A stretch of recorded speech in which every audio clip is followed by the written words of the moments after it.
show you that he assembled, inflamed, and incited his followers to descend upon the Capitol to stop the steal, to block Vice President Pence and Congress from finalizing his opponent's election victory over him.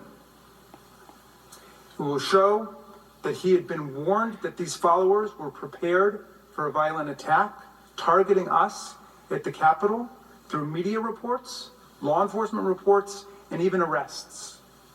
In short, we will prove that the impeached president was no innocent bystander, whose conduct was totally appropriate and should be a standard for future presidents, but that he incited this attack and he saw it coming. To us, it may have felt like chaos and madness, but there was method in the madness that day. This was an organized attack on the counting of the Electoral College votes in joint session of the United States Congress under the 12th Amendment and under the Electoral Count Act to prevent Vice President Mike Pence and to prevent us from counting sufficient Electoral College votes to certify Joe Biden's victory of 306 to 232 in the Electoral College, a margin that President Trump had declared a landslide in 2016. When my colleague, Mr. Neguse, speaks after me, he will set forth in detail the exact roadmap of all the evidence in the case.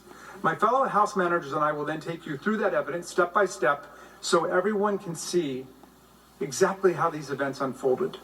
But I want to tell you a few key reasons right now that we know this case is not about blaming an innocent bystander for the horrific violence and harm that took place on January 6th.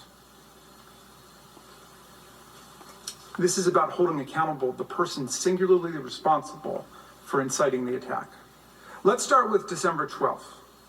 You will see during this trial a man who praised and encouraged and cultivated violence.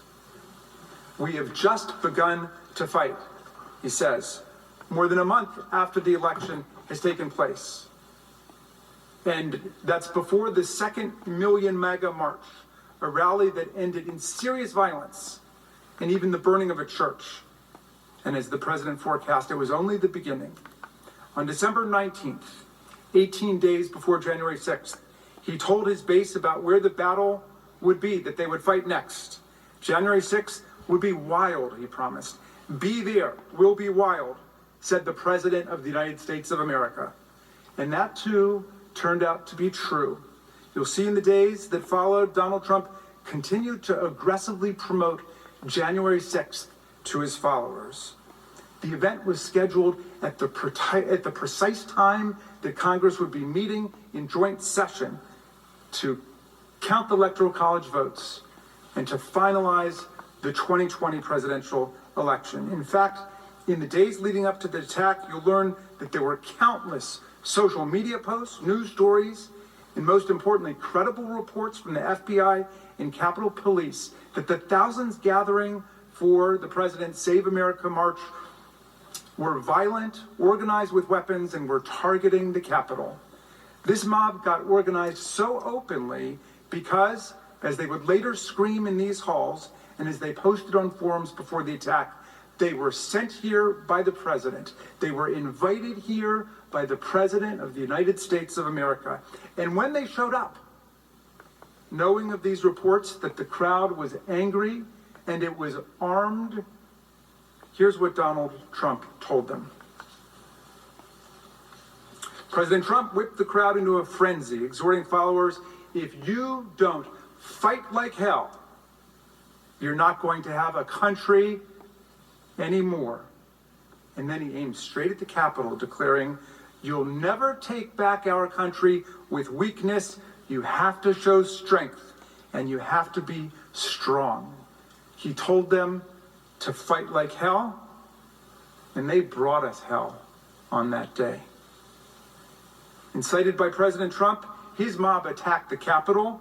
This assault unfolded live on television before a horrified nation. According to those around him at the time, this is how President Trump reportedly responded to the attack that we saw him incite in public. Delight, enthusiasm, confusion as to why others around him weren't as happy as he was. Trump incited the January 6th attack, and when his mob overran and occupied the Senate and attacked the House and assaulted law enforcement, he watched it on TV like a reality show. He reveled in it.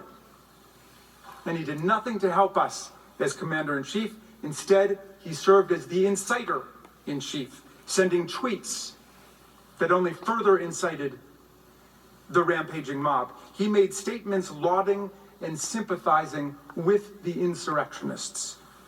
Over at 4:17 p.m., over 3 hours after the beginning of the siege, for the very first time he spoke out loud, not on Twitter, spoke out loud to the American people. Here's what he said. I know your pain.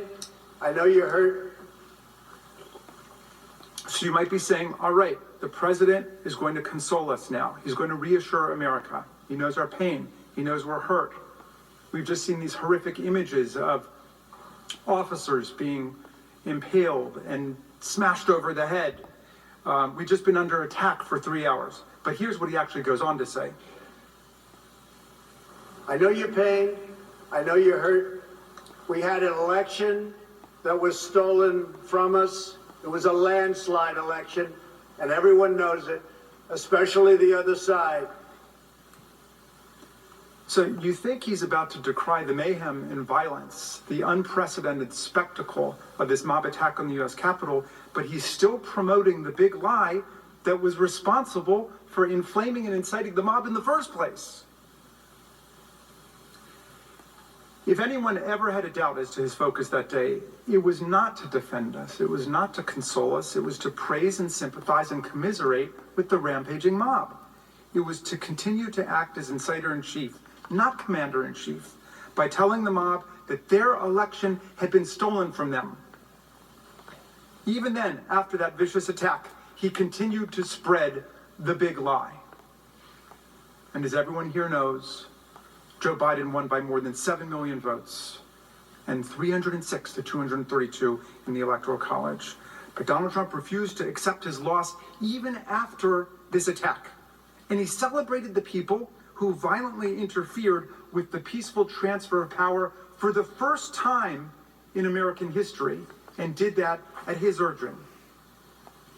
And when he did, in this video, finally tell them to go home in peace, he added this message. We love you. You're very special. Distinguished members of the Senate, this is a day that will live in disgrace in American history. That is, unless you ask Donald Trump. Because this is what he tweeted before he went to bed that night at 6:01 p.m.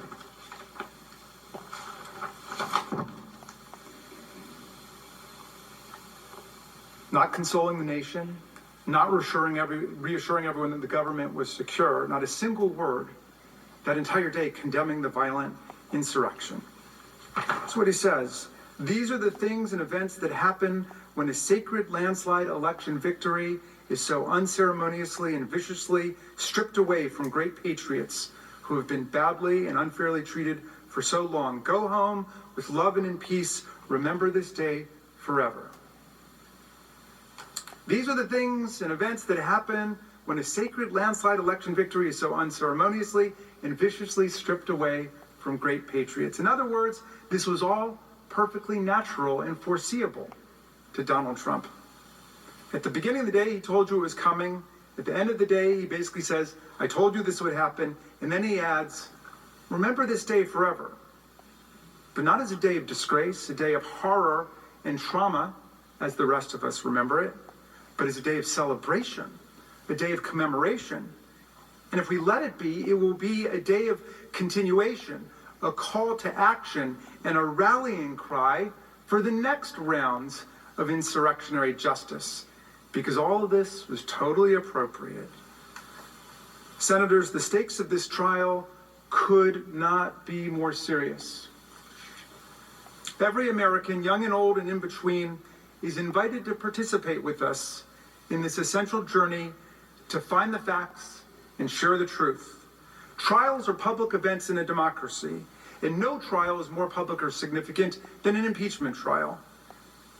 Because the insurrection brought shocking violence, bloodshed, and pain in the nation's capital, and we will be showing relevant clips of the mob's attack on police officers and other innocent people, we do urge parents and teachers to exercise close review of what young people are watching here, and please watch along with them if you're allowing them to watch. The impeachment managers will try to give warnings before the most graphic and disturbing violence that took place is shown.